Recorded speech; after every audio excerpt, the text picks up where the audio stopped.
I love minors is what I thought my husband was thinking because he fell in love with his student. My friend Sarah suspected something's going on between my husband and this med student. She claimed she'd seen both of them give yearning looks to each other. She said that she's known my husband for so long, and she'd never seen him talk to any other woman like this, that he'd been so aloof around women all these years, but it's just different with this one girl. At that moment, I had laughed at her face. I remember telling her that she's jumping to conclusions based on these supposed yearning looks. That's why I didn't tell you before, she had said. I was confused too. It's not like he goes out of his way to talk to her, but whenever they do talk, it's like watching a slow burn romance movie. She looks at him like he's Brad Pitt and he looks at her the way he used to look at you. I remember the exact words because they sting. Internally I was breaking down. Externally I just smiled and told her that she's probably overthinking. That night, I casually mentioned this to my husband. I was laughing at the absurdity, and I expected him to join in and deny the wild possibility that he's in love with a student, but he didn't. Instead he looked at me, all teary-eyed, and said, "I'm sorry. I can't get her out of my mind. I've tried, trust me, I should have told you sooner, but I thought I could save our relationship. I really wanted to." I asked him if he'd cheated on me. He said no. He said he didn't even talk to her, nor did they have any contact outside of college, and that he completely understood how morally depraved it is to try and pursue a relationship with a student. She wrote him a letter about a year back, confessing her love for him, and he had told her that even though he was into her, nothing would come out of it. Apparently that was when the yearning looks had started. I honestly don't remember how I reacted then. I think I just started packing and came to live with my parents along with my daughter. I've been living with my parents since then. Half of me wanted him to come and beg for forgiveness, but he never did. He comes by sometimes to spend time with our daughter, but that's it. He never talks about the elephant in the room, nor do I bring it up. I keep checking that girl's social media. She's insanely beautiful, almost doll-like, and intelligent. I can't help but think that someone like him should be with someone like her. He's always been very good looking and I'm more of a plain Jane. She's Meredith to his Derek. I don't know what to do. What do I even tell people? I don't even know who I am without him. Some part of me still wants him to come back.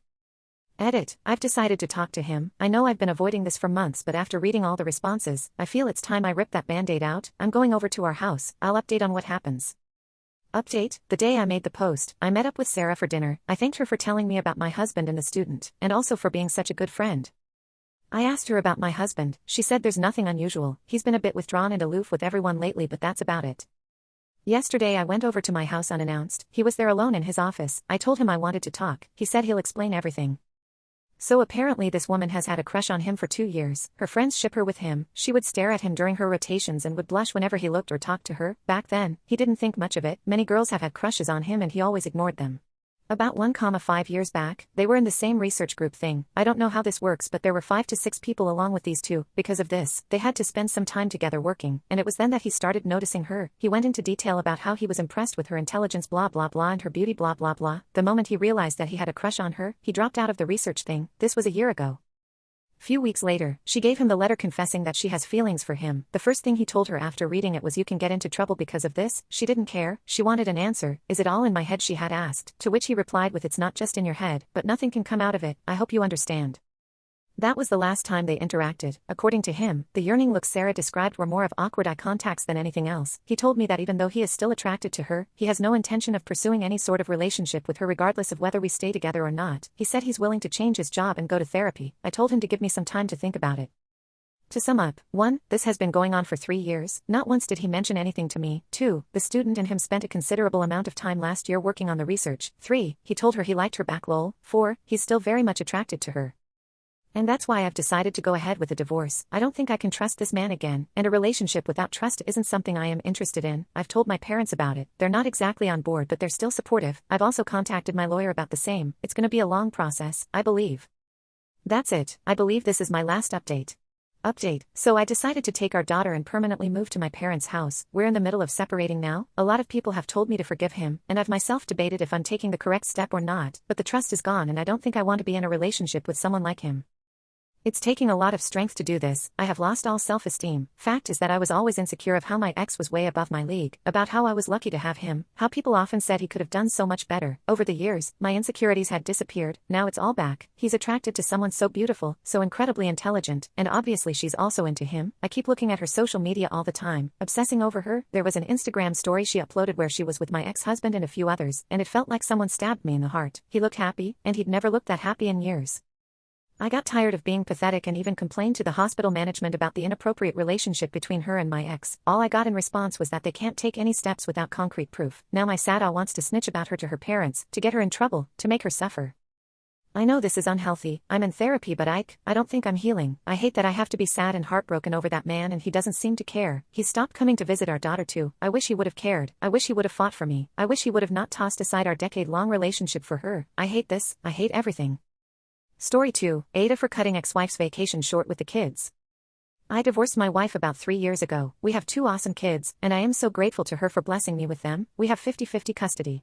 Brief history: quarantine hit us hard. I started a new and stressful job in April of 2020. My ex suffers from BPD and OCPD. The lack of control and uncertainty at this time made her very difficult to live with. She was also postpartum at this time. I was getting calls 2 minutes after work asking where I was and constantly made to feel guilty for pursuing any self-care. On her time, days of silent treatment was my norm. I called it emotional purgatory. She was a stay-at-home mom at that time. I desperately tried to complete small tasks to lessen the load at home and put my dad hat on the second I walked through the door. I put the kids to bed, washed bottles, cleaned the kitchen, etc. She was always focusing on what I didn't help with. I begged her to go talk to a therapist and see if medication might be appropriate. I did convince her to come to marriage counseling, which we attempted for about 6 months. In those sessions, it became clear that my feelings weren't going to be heard or considered. I decided to just work on myself and my codependency. I began to work on self-esteem, setting boundaries and not questioning my reality and my feelings. The healthier I got, seemingly the worse she got, which might sound strange to some. The night it all came undone, I was watching a playoff game outside on the patio. It was a Tuesday night. I had told her in advance that the game was important to me. I got the kids down and began watching the game. She came outside and asked if I could help her pick up around the house. We had someone coming to help with cleaning on Friday, so she wanted to tidy up. I told her, I can't help tonight because I'm watching the game, but I could help tomorrow. She slammed the patio door, came back out while the game was in OT and unplugged the TV. I walked out of the house and finished the game on my phone. After that, she asked me to go to a hotel and locked me out of the house. When I asked to come back, she told me to get an apartment, which I did. A week later, she begged me to come back. I said okay, but under the advice of my therapist, I was going to keep my apartment in case she changed her mind. Over the next month, she became obsessed with me breaking my lease. Eventually, I had a moment where I knew I was done trying.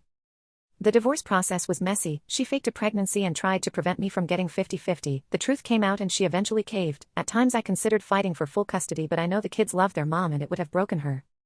If you made it this far, thank you for your patience. On to the present issue. Our decree states that we alternate spring breaks. The ex took the kids out of state the last 2 years. She asked me in February if she could take them again this year. I agreed because I didn't have plans, and I feel it's important that they see family. She told me she was driving, so I agreed to more time to allow them to safely travel. I made one request: please do not take the children to see my mother. She has done this the last 2 times she traveled there. I don't talk to my mother because she stole $60K from my grandmother, among other things, and refused to even acknowledge her fault. I now care for my grandmother and moved her here.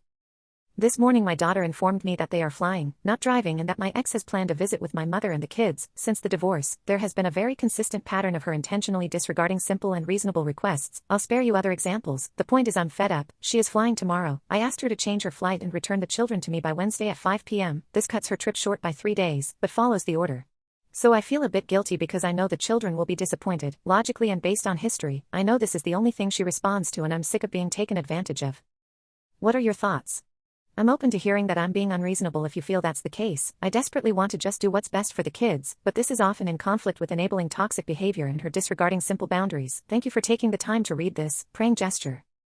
Update: I posted in April seeking guidance on if I should attempt to enforce an order to cut my wife's vacation short. Long story short, she has a long history of lying and manipulating situations to gain time and access to the kids. After processing all the comments, I realized while I may not be I am the problem. It was my flexibility with my ex that was enabling and emboldening her behavior. Religiously sticking to the order has been my mantra ever since. I am grateful for the tough love in the comments, which truly helped wake me up to the situation. Thank you again to all that contributed to the original post in the comments. I did ask my ex to return the children on my scheduled parenting day. I told her that because she had lied about her travel plans, I needed her to bring the kids back early. Her response was to tell me how awful I was to do this to the children. The day came, I went to the pick spot and she didn't arrive. She refused to answer my calls and texted me screenshots of me agreeing to give her the extra time and more guilt about my behavior and weaponizing the children, etc. I tried to contact my family law attorney, but he was on vacation. I set up an appointment with him and contacted local law enforcement. The police were not interested in my call. They told me it was a civil matter and that I needed to contact the court and judge that created the order. I felt a combination of anger and helplessness. If anyone has ever co-parent with someone with personality issues, you know exactly what feeling I am describing. I decided to take full responsibility for my role in the matter and use it moving forward. Since April, I have followed the order and respectfully denied all of her requests for extra time and ignored the subsequent pushback and guilt tripping that inevitably comes when she doesn't get what she wants. I felt the need to update as a cautionary tale to others that are co-parenting or considering leaving a partner with personality disorder/S and high conflict behavior. This month, my ex informed me that she married someone from the military. I suspect she had an affair with this person during our marriage, but this is really irrelevant to this post. She emailed me asking to relocate the children to a base literally across the country in a remote area where there are no direct flights and the travel time is over 10 hours. She has no family there and the move would take the kids from everything they know. She proposed a plan to make me the summer parent. I respectfully shared my concerns and said that she could absolutely move, but that she would have to become the summer and holiday parent. 2 weeks later she filed a motion to relocate with the court. She hired an expensive law firm and stated in her motion that she was heavily hurt by me, and that I was uninterested and uninvolved with the children, and on several occasions I have surrendered my parenting time. She has weaponized my flexibility and genuine efforts to co-parent. I won't waste your time defending myself and will say that she never brought any DV up at any previous hearing, never any charges or police reports, and agreed to give me 50-50 parenting time. This, with the timing of her new marriage and the motion, speak volumes. At best our relationship was unhealthy and mutually toxic. The reality is that I was being abused, which is the reason I filed for divorce in the first place. At times, I felt so scared, angry, and helpless, more so than at any time in my life, and I have been to combat. It's not that I believe that she will be successful. Everyone I reach out to reassures me that this is a long shot. It's the mere possibility that I could lose the kids and that they would have to spend so much more time with someone who is so emotionally damaging. It's been a challenge to stay grounded. I am having nightmares and difficulty falling and staying asleep due to the anxiety. There is something so gut-wrenchingly cruel about having someone who hurt you accuse you of being the hurter. I am preparing in all ways legally, psychically, and emotionally to fight for my children. I have a very strong case and will show the judge how loved and cared for the children are at Dad's house. I will let my attorney try to communicate the issues with her behavior and subtly try to let the judge know who they are truly dealing with. I mostly wanted to express gratitude to all the Redditors and share this as a cautionary tale to help others. If you are considering leaving or are co-parenting with someone with a personality disorder, please don't fall into the trap I did. Keep your boundaries in place, stick to the order, and document high conflict behaviors so that you are prepared to protect yourself and your children. If you believe in prayer, I would appreciate them in any form. I will update again after the trial.